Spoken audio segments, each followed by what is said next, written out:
최고의 법률 전문가들과 함께하는 GBC 법률 상담의 구도경입니다. 이민 생활을 하시면서 소송에 연루되지 않는 것이 가장 좋겠지만요. 살다 보면 억울한 일, 또 보상이 필요한 일들이 생기기 마련이죠. 이 재판에는 다양한 종류가 있지만 비교적 간단하고 저렴한 방법으로 재판을 진행하는 소액 재판이 있다는 거 들어보셨을 것입니다. 아무리 소액 재판이라도 막상 혼자서 준비하려면 막막하실 텐데요. 오늘 이 시간 소액 재판이 무엇인지, 그리고 그 절차는 어떻게 진행되는지 알아보도록 하겠습니다. 도움을 주시기 위해서 상법, 부동산법, 민사법 전문이신 이원석 변호사님 나오셨습니다. 안녕하세요, 변호사님. 네, 안녕하세요. 네, 반갑습니다. 반갑습니다. 자, 우리가 미국에서 이 이민 생활을 하면서 예상치 못한 문제에 직면하게 될 때도 굉장히 많이 있고, 또 재판이나 소송에 연루되는 경우도 생길 수 있어요. 이럴 경우에는 좀 우리가 막막하다. 정말 골치 아픈데요, 생각만 해도. 네. 근데 비교적 간단한 소액 재판이라는 게 있다는 점 다들 들어보셨을 것 같은데, 변호사님께도 소액 재판 관련해서 문의가 많이 오나요? 그렇죠. 이제 소액 재판은 이제 여러분들이 아시다시피 변호사의 어떤 그 도움이나 네. 법원의 변호사가 출두를 해서 어떤 그 의뢰인을 도와서 이렇게 재판을 하는 게 아니라 본인들이 이제 소송의 가장 큰 문제가 이제 그 소송에 드는 변호사 비용이 제일 문제거든요. 그렇죠. 그런데 이제 10,000불 이상이 넘지 않은 간단한 이런 그 분쟁이라면 그렇다면 이제 개인이 직접 변호사의 도움 없이 소액 재판을 참석을 할 수가 있거든요. 그런데 이제 그 소액 재판을 이제 물론 이제 그 법원 웹사이트 가면 모든 인스트럭션과 어떻게 하는지 다 나와 있습니다. 네네. 근데 이게 설명서를 보시고 하시기가 좀 애매할 수도 있고 네. 앞으로 어떻게 전개가 되고 법원에 가서 어떤 절차를 해야 되고 이런 게 좀 굉장히 충분한 인포메이션이 있지 않기 때문에, 물론 여러 번 해보신 분들도 있습니다만 네네. 그러기 때문에 일단은 소액 재판에서 잘 아시는 분의 어떤 자세한 설명을 좀 듣고 재판에 임하시면 어떨까 하는 생각이 들고요. 네네. 이 소액 재판은 이제 그 말씀드렸듯이 이제 액수가 소액일 경우에 개인은 10,000불까지, 회사는 5,000불까지 소송을 할 수 있는 거고요. 네. 소액 재판에서 할 수 있는 것과 할 수 없는 것이 있습니다. 소액 재판에서 할 수 있는 거는 상대방한테 내 어떤 피해 본 것을 네. 보상을 받기 위한 액수, 즉 말하면 돈을 요구하는 것들은 할 수는 있어요. 네. 반면에 소액 재판에서 할 수 없는 거는 우리가 얘기하는 이제 법정 용어는 인정션 뭐 이런 것들이 있거든요. 네. 그러니까 돈을 달라는 요구가 아닌 상대방한테 이러이러한 행동을 하게 해달라. 예를 들자면 뭐 이런 것들이나 뭐 예를 들면 가압 신체 뭐 이런 것들은 할 수는 없는 거죠. 그러니까 그러면... 소액 재판은 항상 돈과 관련된 소액일 경우에만 가능한 거죠. 그러면 뭐 이 사람이 내 근처로 접근 못하게 해주세요, 뭐 이런 그거는 것도... 소액 재판은 아닙니다. 네, 그러니까 소액 재판은 액수의 어떤 한계도 있고 네. 법원에 내가 요구할 수 있는 그 법적인 어떤 요구 이런 것도 사실 돈을 제외한 나머지 다른 거, 지금 말씀하시는 접근 금지라든지 뭐 상대방한테 이러이러한 행동을 못하게 한다든지 뭐 이런 것들은 할 수는 없는 거죠. 네. 다 돈으로 보상을 요구할 그렇죠. 수만 있는 거군요. 그렇죠. 그러면 개인이 소송을 할 경우에는 10,000불까지 가능하다고 하셨는데, 그럼 10,000불씩 1년에 여러 번을 했어요. 가능한가요? 아니죠. 1년에 2번뿐이 할 수가 없고요. 만약에 그 손해배상 청구 액수가 2,500불이 넘지 않는 한은 네. 그러면 여러 번 할 수는 있어요. 2,500불이 넘을 경우에 1년에 2번. 예. 그렇게 횟수가 또 정해져 있군요. 정해져 있습니다. 왜냐하면 이제 이 법적인 시스템을 네.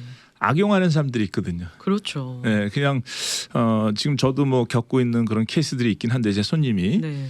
한 분이 같은 사람을 상대로 좀 소송을 막 5번, 6번 뭐 말도 안 되는 소송을 계속 하는 거예요. 그러면 상대방은 이제 또 변호사의 도움을 받아서 계속 돈이 지출되고, 네. 그러니까 상대방을 이제 괴롭히는 목적으로 법을 악용하는 이런 사람들이 있습니다. 그래서 소액 재판도 역시 여러 번 할 수 있게 된다면. 네. 그렇다면 막 계속 10,000불씩 말도 안 되는 소송을 상대방한테 계속 한다면 상대방이 아무리 잘못을 안 해서 판사의 어떤 판결에 따라서 잘못이 없다고 인정이 된다 하더라도 계속 법원에 나가야 되고 소장에 대답을 해줘야 되고 이런 괴로움이 있지 않습니까? 그렇죠. 그러니까 그런 걸 방지하기 목적일 것으로 생각을 합니다. 네. 그러면은 이 소액 재판의 경우에는 뭐 돈으로 내가 억울한 일을 당했다 이런 경우에 진행을 하는 건가요? 그렇죠. 그러니까 요즘 저 같은 경우 저희 사무실에 아니면 저한테 이제 질문을 소액 재판 때문에 제일 많이 들어오는 그 내용들을 보면 네. 이런 것들이에요. 온라인을 통해서 물건을 구입했는데 돈은 보냈는데 물건을 안 왔다. 아. 이걸 어떻게 내가 소송을 해서 받아야 되겠다. 근데 네. 거기에 이제 문제가 있습니다.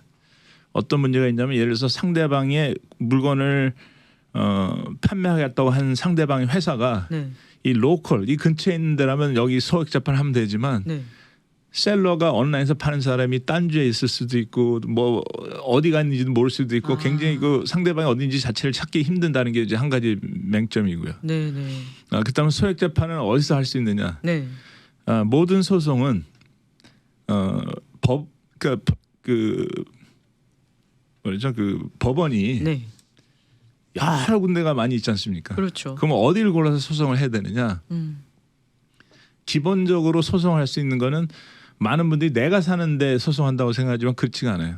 오. 대부분이 상대방이 있는 관할 구역 네. 법원에서 소송하게 되고 아니면 어떤 계약을 했는데 그 계약서를 어디서 사인을 했느냐. 사인한 장소. 그렇죠. 계약이 어떤 이벤트가 어디서 일어났느냐에 네. 따라서인데 제일 확실한 거는 상대방이 있는 그 시나 도시나 그 주에 가서 소송을 하셔야 되는데 네. 온라인으로 구매하실 경우에는 굉장히 힘들단 말이에요. 본인이 예를 들어서 5,000불 소송하겠다고 뉴욕에 가서 재판하고 그러실 건 아니잖아요. 그렇죠. 그러니까 이제 그런 애로사항이 있어요. 그래서 온라인으로 물건을 구매하시거나 이럴 때는 저는 항상 뭐 되도록이면 크레딧 카드를 써서 네. 크레딧 카드로 돈을 지불했을 경우에 상대방이 물건을 안 보내주면 크레딧 카드 회사에 연락해서 물건을 못 받았으니까 돈을 다시 지불한 걸 환불해달라고 하면 그건 가능하거든요. 그렇죠. 근데 이제 크레딧 카드가 아닌 뭐 은행과 은행끼리 돈을 보낸다든가 아니면 뭐 캐슬책을 보낸다든지 뭐 이런 식으로 되면 나중에 좀 그 물건을 못 받았을 때 상대방을 어떤 클레임하는데 애로사항이 있긴 하죠. 네. 물론 이제 요새는 그동안 코비드 19 때문에 그 법원의 출두를 본인이 직접 뭐 날아가서 다른 주에 갈 필요 없이 줌으로도 할 수 있는 방법들이 많이 생기긴 했거든요. 네네. 그렇지만 아무래도 뭐 소송이라는 거는 이 근처 내가 있는 근처 아니면 뭐 판결을 받고 집행할 수 있는 데가 사시는 게 중요하니까 네. 그래서 온라인을 통해서 물건을 구입할 때는 가능하면 크레딧 카드로 하라 하는 게 제 제 의견이고요. 네네. 그다음에 또 한 가지 또 많이 받는 게 이제 리스를 했는데 네. 집이든지 아니면 커머셜 세팅이라든지 이사를 나왔어요. 리스가 끝나서 그런데 시큐리티 디파트를 안 돌려준다. 많죠. 그 시큐리티 디파트를 돌려받으려면 네. 어떻게 해야 되느냐. 그럼 많은 경우가 이제 시큐리티 디파트라면 큰 비즈니스가 아닌 이상은 뭐 10,000불 미만일 가능성이 많거든요. 네네. 그러면 이제 그 소액 재판을 해서 상대방한테 시큐리티 디파트를 돌려달라고 요구를 하고 네. 돌려주지 않을 경우에는 소액 재판을 소송한다든지 뭐 이런 식으로 절차가 있어야 되는데 아무튼 제가 제 사무실 의뢰 질문이 오는 그런 모양새를 보면 네. 온라인에 물건 사는데 돈만 보내고 물건 못 받았다. 또 리스를 하고 나왔는데 시큐리티 디파트를 못 받았다. 이런 케이스들이 굉장히 많죠. 정말 흔한 경우들이네요, 모두 그렇죠. 다. 네. 근데 여기서 중요한 거는 이 소액 재판 하려면 이 소장 접수할 때 상대방이 사는 동네 법원에다가 접수를 해야 된다. 그렇죠. 이게 키포인트인 것 같아요. 그렇죠. 그리고 예를 들어서 뭐 상대방이 사는 카운티가 어느 카운티라고 예를 들어서 뭐 저 컨트랙 카운티라고 해서 이제 북가주에 있는 그런 카운티가 있는데 네. 거기에 내가 소송하려고 하다 보니까 그 카운티 내도 법원이 여러 군데가 있거든요. 그렇죠. 그러면 어느 법원에 해야 되는지 모르잖아요. 네네. 그래서 이럴 경우에는 이제 그 온라인 가면 콜 로케이터이라는 그런 저기가 있어요. 그래서 네. 거기 가 보시면 그러니까 법원을 찾아야 되는 이런 온라인 그 시스템이 있거든요. 네.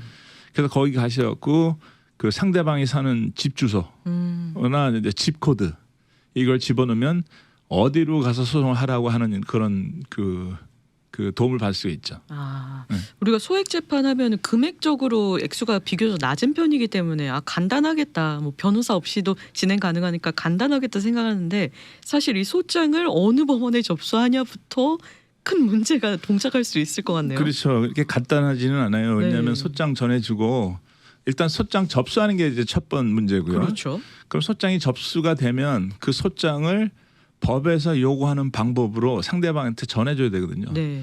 그러니까 예를 들어서 뭐 상대방 주소라니까 소장을 그냥 메일로 보낸다든가 뭐 하다못해 뭐 UPS나 DHL로 보낸다든가 네. 이런 거는 법적으로 인정이 안 받는 거거든요. 네. 그래서 소장을 전해주려면 누군가가 본인이 아닌 누군가가 소장을 직접 전해줬다고 하고 네. 내가 언제 누구 어디를 가서 누구한테 전해줬다는 그 proof of service라는 게 있거든요. 그걸 자세히 적어서 법원에 접수를 해야지만 네. 소송이 이제 성사가 되고 네. 재판 날짜가 가서 판사한테도 소장이 이게 판사 입장에서도 소장은 접수가 됐는데 상대방의 소장이 전해졌는지 안 해졌는지 모르는 상태에서 상대방이 안 나타난다면 네. 그렇다면 소장이 전해졌는지 안 전해졌는지 알 수가 없기 때문에 어떤 판결을 할 수가 없는 입장이거든요. 그러니까 첫 번째가 소장을 어디서 접수하느냐. 두 번째는 소장이 법에서 요구하는 방법으로 제대로 전해줬느냐. 네. 그래서 법에서 요구하는 방법이라는 거는 보통 이제 스몰 클레임 가면 셰리프가 네. 비용 얼마 되면 셰리프한테 전해달라고 하면 전해주는 그런 시스템도 있고요.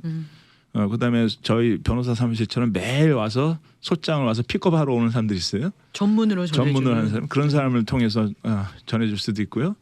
아니면은 자기가 어떤 사람 제 3자한테 본인은 안 되고 제 3자한테 전해달라고 하고 그 사람이 소장을 전했다고 그 프로프 서비스 잘 쓰던가 뭐 이런 식으로 하셔야지만 되는 거고요. 네. 네. 그래서 일단은 소장이 전해지고 소장을 법원에 접수하고 소장이 제대로 전해진다면 네. 그다음에 이제 재판 날짜가 있을 거 아닙니까? 네. 그럼 재판 날짜에 가서 이 케이스 내 케이스를 어떤 식으로 체계적으로 판사한테 아주 간단한 주어진 몇 분 사이에 제대로 다 얘기를 하느냐 네. 이게 좀 관건이겠죠. 아. 준비를 안 하고 가면 막 횡설수설하다 보면 판사도 무슨 소리 하는지도 모르고 네. 케이스가 여러 개가 있는데 이 사람 케이스에 많은 시간을 할애할 수가 없거든요. 그렇죠. 그래서 대부분이 제가 손님한테 레코멘드 하는 거는 케이스 서머리라고 해서 네. 내 지금 케이스는 어떤 내용이고 어떤 식으로 해서 내가 이런 권리가 있다고 하는 설명을 쫙 하고 어느 날에 무슨 일이 있고 어느 날에 무슨 일이 있고 그 예를 들어서 뭐 일기 적듯이 네. 적어서 그 당시에 이런 일이 있었는데 그와 관련된 서류와 증거는 여기 좀 첨부된 뭐 exhibit A다, exhibit B다 이런 식으로 올가나이즈 딱 해서 간단 명료하게 판사가 그냥 한눈에 딱 볼 수 있도록 네. 네. 이렇게 해야지만 이길 가능성이 많다는 얘기죠. 그냥 내 증거 다 모았으니까 보세요. 이렇게 하면 안 되는군요. 왜냐하면 판사가 그 바쁜 시간에 그 주어진 짧은 시간에 그걸 언제 다 읽고 왜냐하면 지금 판사는 전혀 내용을 모르는 상황이거든요. 나는 잘 알지만 판사는 아무것도 모르는 사이에 몇 분 사이에 내가 그걸 어떻게 다 설명하고 네. 증거를 다 보여주고 하겠냐는 거죠. 근데 그 법원에 가서도 이 판사가 판결을 내리는 시간도 굉장히 짧다고 들었어요. 보통 이제 대부분의 소액 재판은 그 자리에서 뭐 당신이 이겼어, 당신이 졌어 이렇게 얘기를 하지 않고요. 네. 보통 이제 판사가 알았다고 하고는 네. 보통 메일로 결과를 알려주는 경우가 대부분이죠.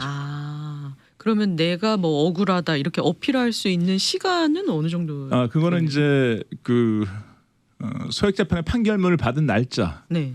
그러니까 판사가 이제 그 어느 날 누가 이겼다, 원고가 이겼다, 피고가 이겼다, 돈 얼마 줘라, 뭐 이렇게 해서 날짜가 있거든요. 네. 그 날짜를 기준으로 해서 30일 안에 항소를 할 수가 있어요. 네. 네. 항소는 소액 재판에 하는 게 아니라 그때는 아마 변호사의 도움을 받으셔서 그거는 이제 그 우리가 있는 슈페리어 코트에다가 네. 항소하는 서류를 접수하고 네. 이런 이유 때문에 판사가 잘못됐기 때문에 이거를 번복해달라 이런 요구를 할 수는 있죠. 네. 네. 그러면 이 소액 재판에 법정에 가서도 이렇게 요약도 잘 해가야 되고 내가 좀 준비를 잘 해가야지 승소할 수 있는 가능성이 많다 말씀을 해주셨는데 제가 또 어떤 이야기도 들었냐면 법정 갈 때 정말 옷도 단정하게 입고 좀 내가 당당하다 이런 걸 보여주는 디테일함까지도 다 준비해서 가는 게 좋겠다. 그렇죠. 이런 얘기도 들었죠. 왜냐하면 이제 그 증거가 100% 일방적으로 확실하지 않을 경우에는 네. 판사가 결정을 어떻게 하냐면 이 사람 말이 더 진실인지 저 사람 말이 진실인지 그 사람의 말하는 태도와 내용과 아, 그 사람의 모습을 보고 누가 더 크레디빌리티가 있다, 누가 더 진실을 말하는 것 같다는 그런 결정을 할 수가 있거든요. 네. 그렇게 된다면 아무래도 뭐 횡설수설하고 뭔 소리 하는지도 모르겠고 그다음에 보기니까 신뢰감도 좀 떨어지고 이렇게 느낀다고 한다면 네. 아무래도 상대방 편을 들어줄 가능성이 많겠죠. 이렇게 법정에 가서도 또 신경을 쓰고 제대로 준비를 해가야 되는데 아까 변호사님께서 줌으로도 요즘에는 재판이 이루어진다 말씀해 주셨잖아요. 그렇죠. 이제 얼마 전까지만 해도 코비드-19 때문에 법원에는 아무도 갈 수가 없었어요. 그래서 소액 재판도 사실은 줌으로 재판을 다 하고 네. 근데 요새는 이제 그 코비드-19 풀리면서 요새는 이제 그 직접 본인이 갈 수 있는 걸로 알고 있거든요. 네. 근데 지금 다시 그 바이러스가 다시 또 막 문제가 생기잖아요. 네. 네. 그 어쩌면 또 다시 줌으로 해야 된다고 하는 이런 그 명령이 떨어질지는 모르겠어요. 근데 줌으로 하는 건 좀 굉장히 좀 문제가 있는 게 네. 많은 분들 한국 분들이 일단 법원 웹사이트 가서 영어로 된 걸 다 해석하고 절차를 따라서 줌으로 사인업하는 자체가 좀 애로사항이 있고 저도 얼마 전에 손님 그 하는 걸 좀 줌으로 하는 걸 도와드렸는데 저는 뭐 맨날 하는 사람이니까 하지만 보통 손님 같아서는 이게 조금 애로사항이 있겠다 하는 생각이 들어요. 그리고 원래는 법정에 나갈 때 내가 그냥 종이 문서로 내 증거나 자료를 들고 가면 되는 거잖아요. 그렇죠. 근데 줌으로 하면은 어떻게 자료를 내죠? 그렇죠. 이제 좋으신 질문인데요. 네. 그래서 LA 시페리어 코트 같은 경우는 재판 날짜 있으면 적어도 뭐 2주 전에 네. 증거를 다 저기 하고 법원에 미리 보내게 돼 있습니다. 파일로요? 파일로. 아. 그러면 이제 판사가 그걸 미리 보고 왜냐하면 사실 줌으로 뭐 증거를 뭐 사진 카메라에다 들이대고 이렇게 할 수는 없으니까. 그렇죠. 그래서 미리 보내야 되는 그런 그 리퀘어먼트가 있었어요. 근데 이제 개인으로 이제 직접 퍼스널 어피언스가 좀 가능하게 된 상태이기 때문에 네. 이제 증거 자료를 준비해서 가시는데 네네. 많은 분들이 모르는 게 증거 자료를 가실 때 세부를 갖고 가셔야 됩니다. 네. 세부를. 네. 그래서 자기가 판사한테 증거 자료를 제출을 하나는 판사한테 제출을 하고 네. 하나는 본인이 갖고 하나는 상대방한테 주고 그렇게 해서 보통 세부를 갖고 가셔야 돼요. 그러면은 이렇게 대면으로 참석도 할 수도 있고 줌으로도 할 수도 있는데 또 우리 한인분들이 많이 걱정하시는 부분이 뭐냐면 영어 문제거든요. 그렇죠. 이제 예전에는 소액 재판은 그 통역사가 법정에서 어떤 도움을 주지는 않았거든요. 네. 그래서 자기가 통역하는 사람을 따로 돈을 내고 데리고 갔었는데 최근에는 이제 바뀌어서 미리 통역사를 신청을 해놓으면 네. 통역사가 도움을 줄 수 있는 그런 시스템이 돼 있거든요. 그래서 통역은 미리 신청을 해놓으면 통역사가 한국말을 하는 통역사가 내 재판할 때 와서 도움을 받으실 수 있으실 겁니다. 그럼 통역사는 정말 통역만 해주는 거잖아요. 그렇죠. 뭐 나의 입장을 대변해 전혀 아니죠. 안 되는 거죠. 예. 대변해 대변해 주지 못할 뿐 아니라 그분들이 또 뭐 법을 아는 게 아니라 그분은 그냥 통역사거든요. 그러니까 그분한테 어떤 자문을 받는데 물론 이제 많이 통역을 하다 보면 대충 본인도 조금 아시기는 하시겠지만 네. 그래도 뭐 그분한테 어떤 의지를 해서 뭐 법률 자문을 받는다든지 하는 것은 조금 문제가 있을 수가 있겠죠. 그러면 이 소액 재판이 변호사 없이 내가 혼자 진행할 수 있기 때문에 사람들이 좀 비교적 간단하다라고 생각을 하는 건데 이 법정에도 변호사 동행이 불가능하기 때문에 혼자 이거 헤쳐 나가야 되는 거잖아요. 그렇죠. 근데 이제 뭐 꼭 불가능한 거는 아니라고 볼 수는 있죠. 변호사가 따라갈 수는 있는데 일단 뭐 대부분의 얘기는 본인이 하셔야 될 거고 그다음에 이제 변호사 저한테도 이제 도움을 요청하시는 분들이 있는데 어떤 도움이냐면 제가 지금 말씀드린 뭐 소장을 접수하고 상대방 소장 전해주고 그다음에 케이스 서머리를 잘 준비를 해서 증거를 아주 요약 있게 해서 판사가 한눈에 보면 이 사람 케이스가 어떤 케이스라는 걸 금방 알 수 있도록 증거 자료를 준비해주고 뭐 이런 것들은 사실은 변호사의 도움을 받는 분들이 꽤 있죠. 그러면 저희들이 그걸 해드리고 법정은 저는 가진 않고 본인들이 가셔서 하는데 뭐 제가 보기엔 그 케이스 서머리를 다 정리해 가면 네. 판사가 금방 상황을 판단하기 때문에 몇 가지 질문하고 뭐 본인이 크게 많이 이렇게 대답하고 뭐 얘기할 필요는 없을 것 같아요. 아, 예. 그럼 준비 과정에서는 다 변호사님께서 도움을 도와줄 주시고. 수는 있죠. 아, 그래서 법정에 갔을 때만 내가 그렇죠. 혼자서 좀 처리를 해서. 그렇죠. 그러니까 미리 완벽하게 준비가 돼 있으면 뭐 어려울지 않을 것 훨씬 같네요. 쉽겠죠. 본인이 이렇게 하시는 것보다는. 네. 예. 그럼 법정 갈 때 필요하다면은 증인도 데려갈 수 있나요? 당연히 증인을 데려갈 수 있죠. 아, 그럼 좀 더 도움이 될까요? 그렇죠. 근데 과연 뭐 증인이 얼마만큼 신뢰성이 있는 증인이 아니냐에 따라서 뭐 네. 다를 수는 있겠죠. 아무래도 뭐 자기 가족을 데리고 가서 얘기한다면 그만큼 그 사람이 진실을 자기가 당연히 가족을 위해서 얘기할 테니까 네. 그분이 얘기하는 그 증언 선서나 뭐 이런 거는 판사가 염두에 두고 어떤 뭐 들어서 증거를 채택을 하던 아니면 무시하던 건 판사가 어떤 결정을 하겠죠. 네. 아, 이렇게 대면으로도 법정에 갈 수도 있고 또 줌으로 갈 수 있는 또 선택지도 지금 있는 거죠, 그렇죠. 현재로서는. 그렇죠. 네. 그러면 좀 건강상의 문제가 있다거나 네. 좀 노인분들은 줌으로 하는 편도 나을 것 같은데요. 누구의 도움을 받으면 줌이 편할 수도 있긴 하겠죠. 직접 네. 법정에 출두하지 않아도 되니까. 아, 또는 경우에 따라서는 자기 건강상 이유로 네. 사람들 많이 모인 데 가기를 원하지 않으시는 분들은 그렇죠. 또 줌으로 하시는데 이제 줌을 하시려면 미리 줌을 하겠다고 신청 재판 날짜 열흘 전인가 미리 신청을 하셔야 되는 걸로 알고 있습니다. 아, 줌으로 하게 되면은 가지 않을 수 있다는 간편함은 있지만 그렇죠. 준비 과정이 조금 더 많이 그렇죠. 필요하겠네요. 네네. 네, 이 캘리포니아주에서 만약에 소액 재판을 하게 되면 소액 재판인 만큼 법원의 접수비도 저렴한 걸로 알고 있는데 그렇죠. 맞나요? 제가 직접 접수비를 안 내봐서 잘 모르겠는데 네. 보통 이제 훨씬 적죠. 제가 전번에 기억했을 때 뭐 80 몇 불인가 그러는데 아, 예, 보통 뭐 시페리어 코트의 소장 같은 경우는 뭐 4,500불 정도 되니까 예, 알 수 있는 차이가 많. 그러니까 비용은 굉장히 저렴합니다. 아. 절차도 뭐 민사소송보다 훨씬 더 간단하고. 네. 예, 다만 이제 아무리 간단하다 하더라도 소송을 안 해보신 분들은 아무래도 좀 혼동스럽고 네. 걱정도 되고 하시는 거니까. 그렇죠. 네. 그리고 일단은 이겨야 되는 거잖아요. 그렇죠. 무엇이 그렇죠. 됐던 간에. 그렇죠. 이기기 위해서는 좀 법을 잘 모르시는 분들은 그래도 전문가의 도움을 받는 게 나을 것 같아요. 그렇죠. 네, 아무리 소액 재판이다 하더라도 좀 쉽게 생각하셔서는 안 될 것 같고요. 그렇죠. 지금 변호사님 이야기 들어보니까 뭐 법정에 가기까지 과정도 생각해야 될 게 많고 그렇습니다. 법정에 가서도 지켜주셔야 하는 사항들이 많기 때문에 그렇게 간단하지만은 않은 것 같습니다.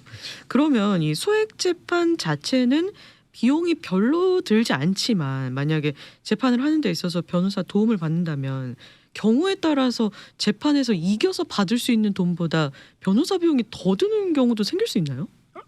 예를 들어서 뭐 소송이 500불짜리라면 변호사 비용이 더 들 수도 있긴 하죠. 아, 예, 예. 그러니까 그러면 좀 비용적인 면을 생각을 잘 해서 감안하셔야 되겠죠. 아, 한 가지 이제 재밌는 얘기는 네. 사실 오늘 아침에 아마 소액 재판을 하신 분 같은데 저한테 좀 질문이 와서 제가 며칠 전에 대답해드린 분이 있거든요. 네. 그러니까 예를 들자면 이분이 그 펫샵을 운영하시는데 네. 그루밍을 이렇게 해주고 하는데 아마 직원이 그 혼동스러워서 그 강아지를 맡긴 사람한테 안 주고 다른 사람한테 준 거예요. 아이고. 그래갖고 그 강아지 맡긴 사람이 저녁 때 찾으러 왔는데 이미 강아지 픽업했다고 난리가 나서 며칠 동안 뭐 아무튼 막 난리를 쳐서 겨우 개를 찾았는데 네. 3일 공간을 찾았는데 그 개 원래 주인이 네. 너무 뭐 나름대로 이제 아무래도 좀 화가 나겠죠. 그래서 이제 소액 재판을 해서 뭐 정신적인 고통이고 뭐고 막 해서 소송을 했어요. 네. 근데 그분 소장 그래서 이제 저한테 그 소장을 받은 걸 보여주면서 자문을 요구를 했는데 네. 그 소장에 보니까 소송은 이제 그 스토어가 펫샵이 네. 주식 회사였거든요. 네. 그래서 주식 회사를 소송해야 되는데 개인을 소송을 하고 주식 회사라고 또 밑에 또 인정하고 그래서 말하자면 소송 상대가 잘못 소송을 한 거죠. 상대방이 소송할 때 아. 상대가 소송할 때에 소송 대상이 그 펫샵을 소유한 주식 회사를 상대로 소송해야 되는데 네. 개인을 소송을 한 거죠. 네. 그래서 손님한테 이럴 때는 판사한테 어떻게 얘기를 하고 뭐 이런 식으로 하고 뭐 자기가 그분 마음은 충분히 이해는 하죠. 걔를 네네. 뭐 이틀 동안 뭐 잊어먹었으면 얼마나 본인이 힘들었겠습니까? 그렇죠.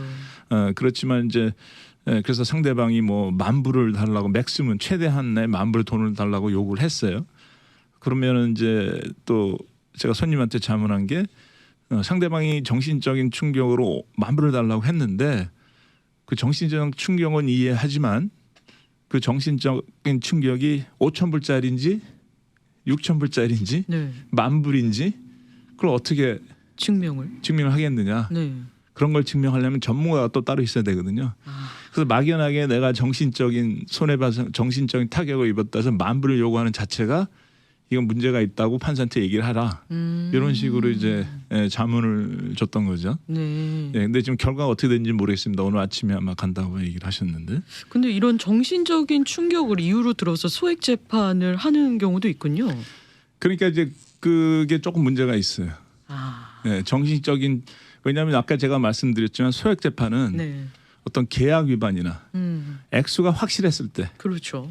뭐 물건을 500불에 샀는데 돈을 보냈는데 물건이 안 왔다. 그러면 액수가 500불이잖아요. 네네. 확실한 거죠. 네. 계약을 했는데 내가 상대방이 나한테 돈 주기를 뭐 10,000불을 주기로 했는데 안 줘서 계약 위반이다. 네. 그건 10,000불이 확실하단 말이에요. 아, 이런 것들은 소액 재판에서는 가능하지만 네네. 내가 정신적인 피해가 있어서 10,000불을 달라고 한다면 과연 그 사람마다 또 차별이 다 다를 수가 있고 네. 정신적인 그 피해가 그러면 이 정신적인 피해 값어치가 10,000불이냐 5,000불이냐 1,000불이냐 500불이냐 그걸 누가 결정하냐는 말이죠. 그렇죠. 내가 그냥 정신적인 피해 받다고 10,000불 달라 하는 거는 제가 보기에는 소액 재판에서 받기 힘든 이런 클레임이라고 볼 수가 있겠죠.